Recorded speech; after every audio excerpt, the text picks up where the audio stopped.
4-1 on aggregate over 2 legs. It was 1-1 coming into the match. Now Milan have secured their place in the final on May 14th. Bologna most likely will join them, as you mentioned, as they've got a 3-goal lead after the first leg against Empoli. So it could potentially be 2 trophies for Milan. But for Inter on the other side, where does this leave them? Because Inzaghi made 6 changes in what's a really tough week. The game against Roma is going to be played on Sunday. They've got to go away to Spain to take on Barcelona. But then he made 4 changes, Grella, when they were 2-0 down, and kind of showed his cards in terms of how he wanted to finish this match. If you're an Inter fan, you could look at it 2 ways. You could say there were 6 changes, they've got all these games to play, or you could look at it and say over the last couple months, it hasn't been good. And they do look tired. And Marco says, as we're watching the game, he turns around to me and goes, you know what surprised me most, this is what he said to me, is there was no reaction. And there was no reaction. They made the 4 changes, but there was no quality. There was no reaction. It was a little bit toothless performance against a Milan side that's only kept 4 clean sheets in 24 games. You can't find a goal. And you can make changes and everything else. But at the end of the day, you still have to compete. You can't lose to your rival 3-0. Technically their home game today, if I'm not mistaken either. Mm-hmm. So a lot of wrong. And now we talk about moving forward, what this means for Inter with the Champions League and with the Scudetto race. Football is not like you press a button. Oh, yeah, we make the 6 changes. Boom, we're back to being Inter. This momentum is going really in the wrong way. They're conceding a lot of goals. They look a little toothless at times without Thuram when he's not playing. Çalhanoğlu's not there, forget about it. Mm-hmm. There's no one who can do the job that he can do. So if I'm an Inter fan, chances again. Yeah, if I'm an Inter fan, I'm worried. I'm worried big time. I think the only saving grace is that Lewandowski looks like he's going to be out for Barcelona in that fixture. Aside from that, everything's just been bad news bears since the halftime at Parma. I think specifically for me, it's once they concede, there's nothing from Inter because they played such a good game up until the point that they conceded. And in the second half, I expected something. I expected the fire to be lit. Okay, now is our time to come out and start playing a football match. And they certainly have the quality, and then he throws in the players to do so. The one thing I will say, and I agree with your points about Inter, I think you do see those tired legs. I think to be optimistic, if there was one trophy to lose for Inter, it was this one. If we just say the truth, it was the Coppa Italia. They want the Champions League. That is the dream of every Inter fan. And of course, the Scudetto. But the worry is that this was technically the easiest one on paper. It was. So well, not really, because they haven't been able to beat Milan all year. They have their number. Yeah, but so it's not. It was by the odds, though. Right. And then they have to go and play Bologna, who Bologna is also, by the way, just beat them last week. So I wouldn't say it's the easiest. No. I think if they wanted to go all in on the Scudetto, that one would be the easiest. But if you think about in terms of, where you would put your money against Napoli, where they're equal on points, where Inter's got a more difficult run in to close the season, and then Barcelona over 2 legs just to get to the final is a tough ask for this team. Well, the Scudetto, listen, when you can look at the odds, the Scudetto is 50-50 at this point. I think Inter are slight favorites. And then in the Champions League, they're like 4.5 to 1. So they're not favorites in the Champions League as well. And they would be a lot. And I know, if you could pick the trophies, they would pick the Champions League and the Scudetto, and they wouldn't be so worried about the Coppa Italia. There's also a way to compete and to lose. When you lose 3-0 to Milan and you don't score and you look toothless and you concede 3 goals to a team that's struggled, that's, by the way, in 9th place, that's not good. I mean, that's not a good sign. And there hasn't been good signs all season. And like I said earlier in the pregame, they're a team that concede almost double the amount of goals. Concerning. And they're a team that don't score as many goals. And they're a team that's 1 year older than they were last year. And so going down the treble race, I think it's like an illusion in the desert. I think it's like, it looks like it's there, but it's actually much further than you think, or maybe it's not there at all because this team has struggled in the last couple of months. The reaction on Sunday is going to be massive against Roma. A Roma that had the ability to rest. Tough too. They're tough. Roma is unbeaten in their last 17 matches. Ranieri's team has forgotten how to lose. This calendar year. And now you have to go out and you have to get a result in that match because that is the one for them to go and slip up. And if they don't have this reaction, if they go up and they struggle against Roma or drop points, then all of a sudden it becomes real cause for concern because, as you mentioned before, this might be the only time in history that a team's had the fewest amount of rest before a Champions League semifinal against Barcelona, which is also going to take a lot of energy. So this week right now, really decides Inter where they're going to be in the races in all 3 of the trophies. This one decided Coppa Italia. I think on Sunday that will decide what happens in the Scudetto race, and then the first leg against Barcelona. This was only the 3rd time in history. So think of Milan Inter's history span over a century. First time in history, right, since the 1960s, that Milan beat Inter 3 times in the same season. It's only happened 3 times total over the last century. So this is something that doesn't happen often, especially not when one of the teams is in 9th place and the other one is tied for first. I felt like the first half Inter were better, but the second that Milan goal came in from a Luka Jović that to me was world class today. The brace, the hold, the play, the link That's up. something I thought you wouldn't say this season. The passing, I didn't think I'd ever see him again. He was taken off the ice, put in the field. Where'd you say and he was this guy, he was in the cryo chamber. They defrosted him, put him in the microwave. Now he's out and he's playing out of his mind. This looks like the Eintracht Frankfurt version that I remember in 2018 when he scored 27 goals. Real Madrid said that's a 60 million euro player. He looked like that guy now. But the response in the second half from Inter was missing. Even after the 4 changes, there was just nothing. It was flat. It was lacking ideas. Milan had, I think, the best half of play all season long. That second half from Milan was out of this world. They were incisive defensively. They were dominating the midfield. Reinders was pushing forward from the midfield, creating all sorts of havoc.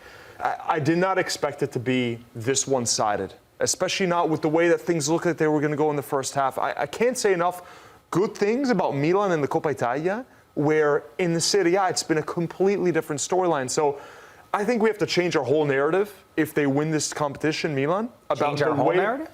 We have to change the narrative about the way this season cannot be seen as a failure. If they win the Coppa Italia, they go to the Europa League, they won 2 trophies. That's not a failure. That's not a great season. Milan's always trying to get into Champions League, but we cannot say that is a failure anymore. That is suddenly quite an interesting season. For a club like Milan, I can't see getting into Europa League as a success. For me, I just can't buy into winning the Supercoppa and the Coppa Italia, which also they have to go up against Bologna, which is going to be a really tough match. Are you talking DNA, Milan DNA? For where they finished second place last year, not just DNA. Yeah, how far away from first place? How far away still from a first Champions place? League spot. Matteo, you can't be satisfied with the season. Let's use the word satisfied instead of it's not about disappointment. satisfaction because too many things have gone wrong. They've sacked the manager. They're in 9th place, which is a disaster. They've kind of brought all this on themselves in a way. Of course they have. But if you beat Inter the way that they have and you go to the Coppa Italia final and you win that too, and suddenly you reassess and you look back at it and you're like, 2 trophies, only the 6th time ever that Milan have won the Coppa Italia. It's not like they win this thing all the time. The Supercoppa, okay, that's like the last thing that I think that they're going to look back on and think about 10 years from now. But Europa League is not a failure. We cannot say here, we cover Europa League. We cannot say that Europa League is a failure. You would say, I'm satisfied if they make Europa League, they win the Super Cup, obviously, and now they win the Coppa Italia. I wouldn't call it this incredible success, but I think as a Milan fan, you also have to look realistically and say, right, they're probably not going to win the Champions League. They actually have an okay chance to win the Europa League. There's some good teams in the Europa League, but 2 years Milan ago, they were in the semi-final of the Champions League. So you'd keep Contes out. For me, that's a bigger thing. So if this is a success, right, that he wins 2 trophies and gets to Europa League after the disaster, you would keep Contes out on that basis. I don't know if I would keep him. Well, how? If it's not a failure. So you only sack a manager if it's a failure? Was Pioli a failure when he got sacked when they finished second? So they made that mistake before. I just don't think it's the right fit for Milan. I agree. I don't think his attitude, I don't think the way that he is, his whole vibe around and the way that he got into a fight with Calabria. There's too many things where I'm like, I'm not sure this is the guy that will take Milan forward. Trophies, and if he goes on and wins the Coppa Italia, but there's been a lot of red flags in Serie A. I mean, the way that they were crumbling in first halves. It's only now since he changed, and credit to him, he changed to a back 3. They've conceded 1 goal in 3 games, and those have all been tough games. They played Atalanta, they went away to Udinese, and now they played Inter. So I think there's a lot of things that you can look at recently and say, okay, this isn't as bad as we thought it was going to be. This is all hinged, by the way, on them beating Bologna, which is a tough ask. That's a good point. Exactly. If you're Milan and you finish outside a European spot, it's a failure of a season unless you win the Champions League. Can we say that? It can't be a failure. It doesn't have to be. It's a failure of a season. Why can't there be a switched gray managers. area? They had a mini rebuild mid-season. They still don't know how they're going to play. They're in a new formation that they've only put 3 games in. We don't know what we're going to get from them. They don't have any clean sheets. That's way too hard. We have no idea what Leao's going to do on a daily basis. They're in 9th place. But it doesn't matter because if they win Coppa Italia, it's like as if they were 5th place. It's the same exact thing, guys. 5th place they've lost to Bologna already. Juve's in 5th place Big now. difference between 4th and 5th, though. It's a huge difference. Okay, but guys, 2 trophies. We're treating like the Coppa Italia. The Coppa Italia is a trophy that. Stop saying 2 trophies. The Supercoppa is not a trophy. No, the And also, Supercoppa they haven't won another trophy yet. Who won the Supercoppa 2 years ago? Exactly my point.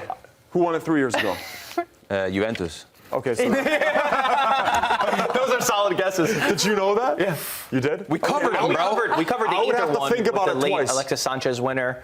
And it was we're the here Coppa for that. Italia with Mad Max, remember? Yeah. Okay, That was but Coppa to Italia. win the Coppa Coppa Italia has to completely change the narrative of Milan season. It just has to. It's the Coppa Italia, guys. It's not the Berlusconi Cup in the summer. Here's a look at the numbers behind the success against Inter this season. It's just crazy, isn't it, to think, obviously, on Matchday 5, Milan won. Then they won in the Super Coppa final, coming back from 2 goals behind to beat them 3-2 in the end. It finished 1-1 in the last 2 editions, and then 3-0 today. We just didn't expect that coming in. We said Milan, yes, is a wild card, but with everything Inter's got going for them, we weren't thinking it would be as dominant. There's a famous saying in Italian, and since I was a little boy, I mean, my father, my grandfather, they always tell me the same thing. You can look at form that a team is in, but a derby is a derby. You can't predict it. The form almost goes out the window in a way because there's so many unpredictable moments. And that's what people mean when it comes to this, because there's so many intangibles and so many things that don't make a lot of sense. Exactly what you said in the beginning, the way that Inter started this game and then the way that Milan come and have no reaction. So for me, that's exactly what I was thinking throughout this match. It's what we grew up learning, and it played out in display. And now it looks like a masterstroke as well from Conceição to start Jović over Tammy Abraham. You were really impressed, Grella, with the build-up in that first goal. Yeah, we're going to take a peek at it in the new formation and how it moved around Inter's defense. And this is Jimenez, who comes down, again, not a fullback, not really a winger, so he comes down to that position. And Jović, this is what he did really well. Look at the center backs. They don't know what to do because he drops so low, and that allows Leao and Pulisic to come up and in. And then you'll see here Asllani just leaving home and leaving this huge gap, which forces Bastoni out of the back line, which we'll see later why that's important. This ball comes across. Reinders does what he does. Bastoni never gets back into the back line. So now they're a 4-man back line, and they've got to shift man to man to man, where you get the matchup on the weak side of Darmian against Jović, and he's not ball side, goal side, which means he's not between the ball and Jović. And so from there, Jović puts himself in a position to really be successful. The extra pass from Fofana, the patience there and that build-up is really good, and then they get the first one. That's what Santi Jimenez doesn't do. Jović does that a lot better than Santiago Jimenez. They spent a lot of money in January. He was supposed to be the guy. Even today, coming into today, we were all saying, should it be Tammy Abraham or should it be Jović? A lot of the reports were saying Tammy. Jović has put all of that to bed. 4 goals in your last 5 matches. Milan needed a number 9 to step up, and he has. I wonder if they could play together. Moncada said, look, Jović is a 9.5. He can play somewhere in between a trequartista and a striker. He's not a pure 9.